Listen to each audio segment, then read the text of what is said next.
बाबा आज सेवा प्रति हम बच्चों को समझा रहे हैं।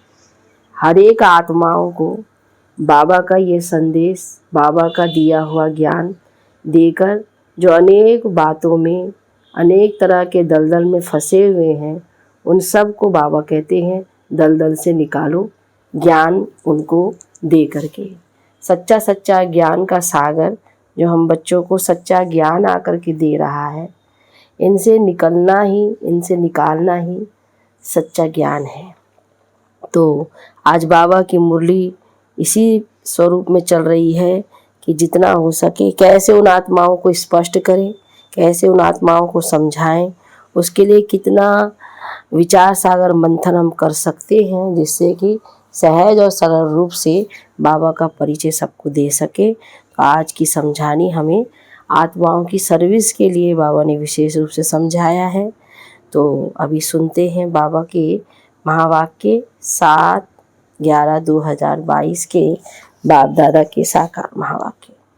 बाबा बोले, मीठे बच्चे, मनुष्य जो बाप को भूल दूबन यानी दलदल में फंसे हुए हैं, उन्हें निकालने की मेहनत करो।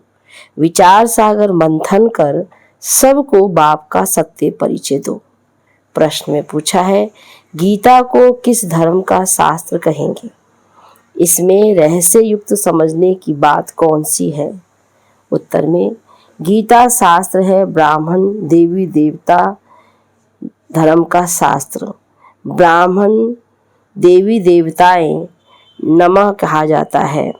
इसे सिर्फ देवता धर्म का शास्त्र नहीं कहेंगे, क्योंकि देवताओं में तो ये ज्ञान है ही नहीं। ब्राह्मण ये गीता का ज्ञान सुनकर देवता बनते हैं, इसलिए ब्राह्मण देवी देवता दोनों का ही यह शास्त्र है।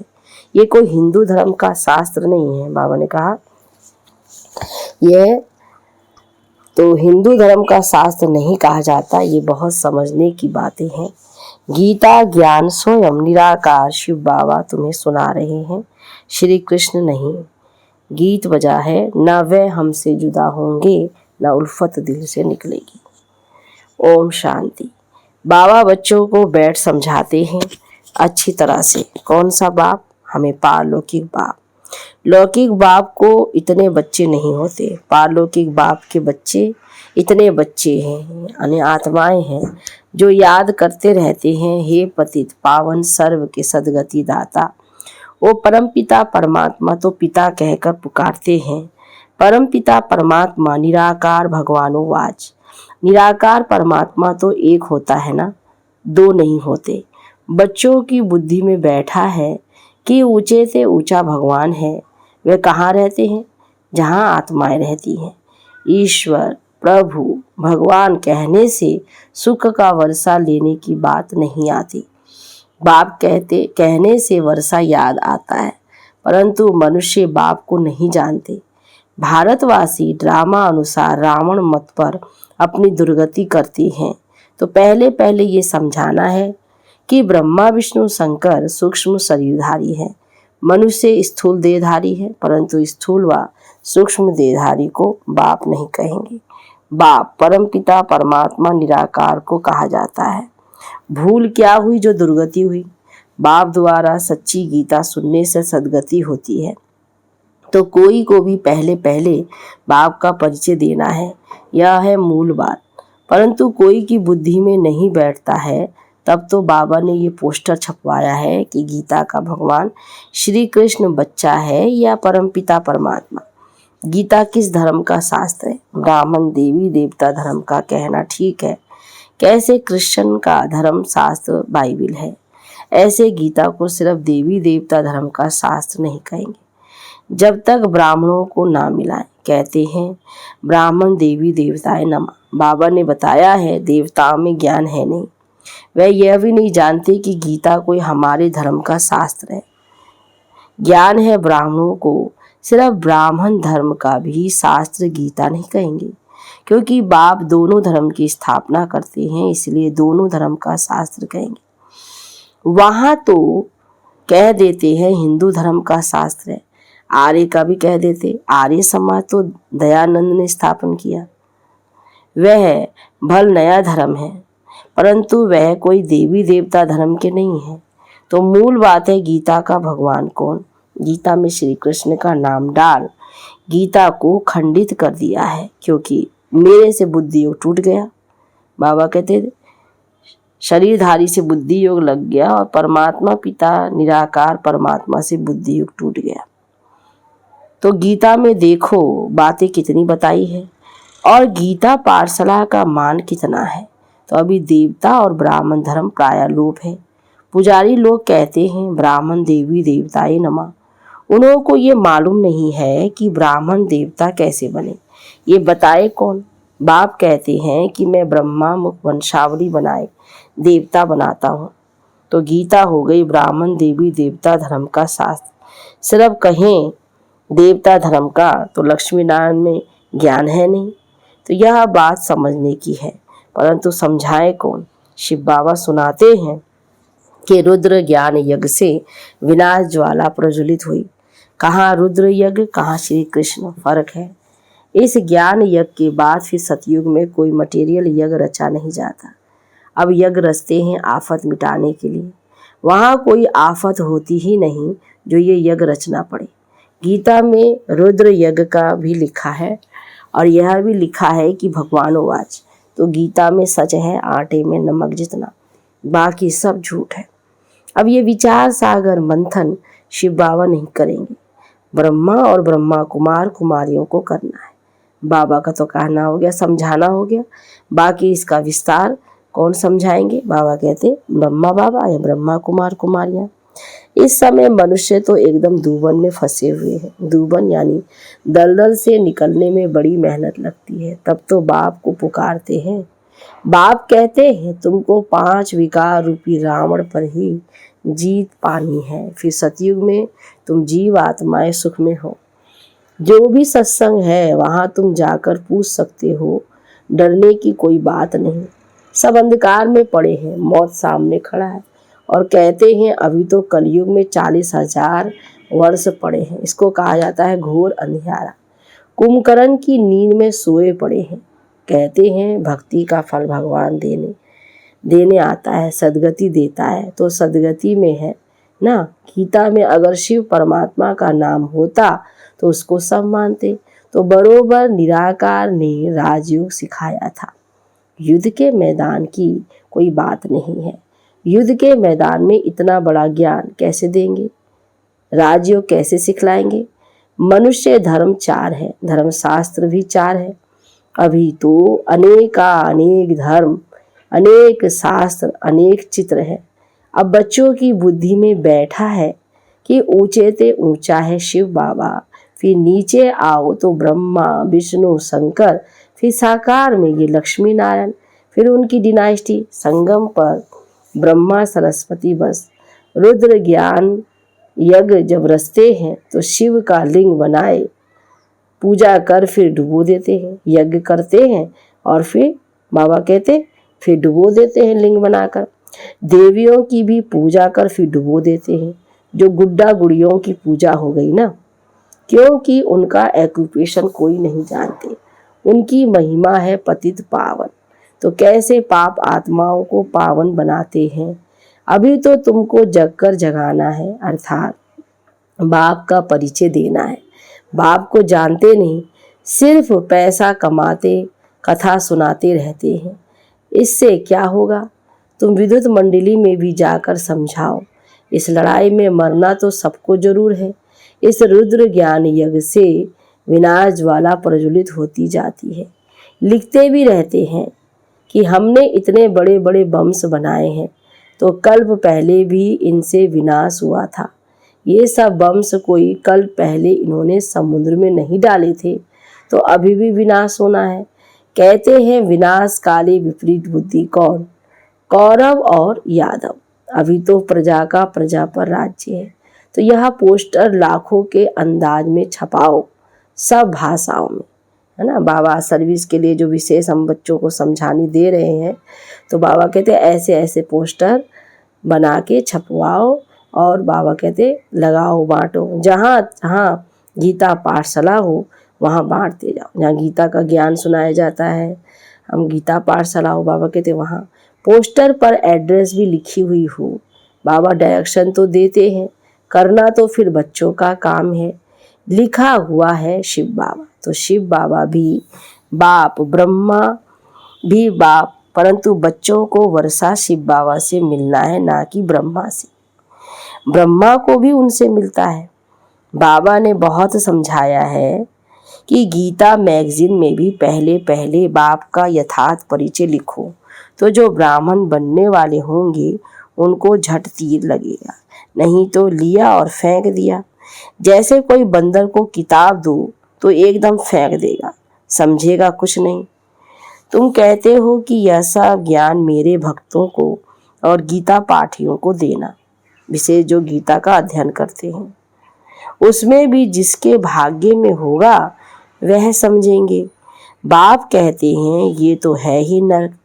यहाँ जो भी बच्चे आदि पैदा होते हैं, एक दो को दुख देते रहते हैं, एक दो को काटते रहते हैं। बाबा कहते हैं अभी का समय क्या है, एक दूसरे को काटते रहते हैं।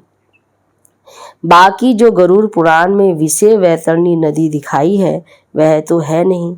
ये दुनिया तो नर्क है, तो बच्चे जानते हैं आज नर्कवासी फिर स्वर्गवासी बनते हैं, कल फिर स्वर्गवासी बनेंगे, इसलिए पुरुषार्थ कर रहे हैं, है ना। बाबा बच्चों को अभी ऐसा पुरुषार्थ करा रहे हैं जो कि फिर हम नर्क से स्वर्ग के लायक बने, है ना। उसके लिए बाबा हम बच्चों को यह बातें समझा रहे हैं ताकि फिर से जैसे हम स्वर्गवासी थे फिर से हम स्वर्गवासी बन सके, है ना। बाबा की समझानी बच्चों को स्पष्ट करती रहती है, जिसके आधार से हम ज्ञानी योगी तो आत्मा बन सके, इसलिए पुरुषार्थ कर रहे हैं। अच्छा, मीठे मीठे सिकिला दे बच्चों प्रति माता पिता बाप दादा का याद प्यार और गुड मॉर्निंग।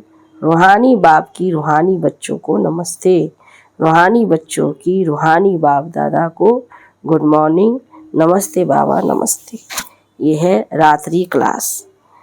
ऊंच से ऊंच है एक भगवान माना फादर। किसका फादर? बाबा ने पूछा। सभी जो आत्माएं हैं उन सभी का, जो भी मनुष्य मात्र हैं उनमें जो आत्माएं हैं उनका है फादर। अभी अभी आत्माएं जो कि पाठ बजाने आती है वह पुनर्जन्म जरूर लेती है। कोई बहुत थोड़े लेते हैं, कोई 84 जन्म लेते हैं, कोई 80 और कोई 60। देहधारी जो भी मनुष्य हैं, भल ये लक्ष्मी नारायण विश्व पर राज्य करने वाले हैं। उस समय न्यू वर्ल्ड में और कोई डिनास्टी नहीं थी। जो भी देहधारी मनुष्य हैं कोई भी सदगति नहीं दे सकते। पहले पहले है स्वीट साइलेंस होम, सभी आत्माओं का घर। बाप भी वहाँ रहते हैं, उसको फिर इनकॉर्पोरियल वर्ल्ड कहा जाता है। बाप ऊंच से ऊंच, फिर रहने का स्थान भी ऊंच से ऊंच है। बाप कहते हैं मैं ऊंच से ऊंच हूँ, मुझे भी आना पड़ता है, सभी मुझे पुकारते हैं। जो भी मनुष्य मात्र है पुनर्जन्म जरूर लेना ही है। सिर्फ एक बाप ही नहीं लेते हैं, पुनर्जन्म तो सभी को लेना ही है। कोई भी धर्म स्थापक हो, बुद्ध अवतार कहते हैं ना, बाप को भी अवतार कहते हैं, उनको भी आना पड़ता है। अभी सभी आत्माएं यहाँ मौजूद है, वापस कोई भी जा नहीं सकते। पुनर्जन्म लेते हैं तब तो वृद्धि होती है ना। पुनर्जन्म लेते लेते इस समय सभी तमो प्रधान हैं। बाप ही आकर नॉलेज देते हैं, बाबा ही आकर अभी हम बच्चों को सच्चा सच्चा नॉलेज देते हैं। बाप ही नॉलेजफुल है, आदि मध्य अंत की नॉलेज उनमें है, उनको ही नॉलेजफुल ब्लिसफुल कहा जाता है, पीसफुल और एवर प्योर। बाकी मनुष्य मात्र प्योर इम्प्योर बनते हैं। बाबा सदा ही पवित्रता का सागर है, मनुष्य आत्माएं तो पतित और पावन बनती हैं। ये लक्ष्मी नारायण डीटी डिनास्टी के फर्स्ट हैं, इनको ही पूरे 84 जन्म लेने पड़ते हैं, पुनर्जन्म यहाँ ही लेते हैं। फिर अंत में बाप आकर सबको पवित्र बनाकर साथ में ले जाते हैं। बाप को ही लिबरेटर कहा जाता है। इस समय सभी धर्म स्थापक यहाँ हाजिर हैं। बाकी थोड़े हैं जो आते रहते हैं, वृद्धि होती रहती है। सर्व का सद्गति दाता एक ही बाप है, शांति धाम व सुख धाम का मालिक बनाते हैं। तुम्हें पूरे 84 जन्म ले बाबा कहते तुम ही पूरे 84 जन्म लेते हो। तुम जो पहले आए थे वही फिर पहले आएंगे। क्राइस्ट फिर अपने समय पर आएंगे। क्राइस्ट में ये ताकत नहीं जो किसको वापस ले जाए। वापस ले जाने की ताकत एक बाप में ही है। इस समय है रावण राज्य, आसुरी राज्य। 84 जन्मों में विकार पूरे प्रवेश कर लेते हैं। बाप कहते हैं तुम डीटी दुनिया के मालिक थे, फिर रावण राज्य में तुम भिखारी बन पड़े हो। पुनर्जन्म सभी को जरूर लेना पड़ता है। धर्म स्थापन कर वापिस चला जाए ये हो नहीं सकता। उनको पालना भी जरूर करनी है। गाया जाता है ब्रह्मा द्वारा नई दुनिया की स्थापना, पुरानी दुनिया का विनाश। नई दुनिया में एक ही धर्म, एक ही डीटी डिनास्टी थी, अब वह है नहीं, सिर्फ चित्र हैं और सभी धर्म मौजूद हैं सिवाय एक गॉड फादर के। जो भी देहधारी हैं पुनर्जन्म जरूर लेते हैं। भारत है अविनाशी खंड, यह कब विनाश नहीं होता, अविनाशी है। जब इनका राज्य था तो और कोई खंड ही नहीं था, सिर्फ इनका ही राज्य था, सूर्यवंशी चंद्रवंशी बस, और कोई नहीं। नई दुनिया को फिर स्वर्ग डीटी वर्ल्ड कहा जाता है। इन कारपोरियर वर्ल्ड को स्वर्ग नहीं कहा जाता, वह है स्वीट साइलेंस होम, निर्माण धाम। आत्मा को ज्ञान सिवाय परमपिता परमात्मा के और कोई दे नहीं सकता। आत्मा बहुत छोटी बिंदी है। सभी आत्माओं का फादर है सुप्रीम सोल, उनको सुप्रीम फादर कहा जाता है। वह कब पुनर्जन्म में नहीं आ सकते हैं। इस समय नाटक के पिछाड़ी हैं। ये सारी दुनिया स्टेज है, इसमें खेल चल रहा है। बाबा कहता है अभी ये सब ड्रामा का खेल चल रहा है। इनकी ड्यूरेशन है 5000 वर्ष आयु। ये है पुरुषोत्तम संगम युग, जबकि बाप आकर सभी को उत्तम से उत्तम बनाते हैं।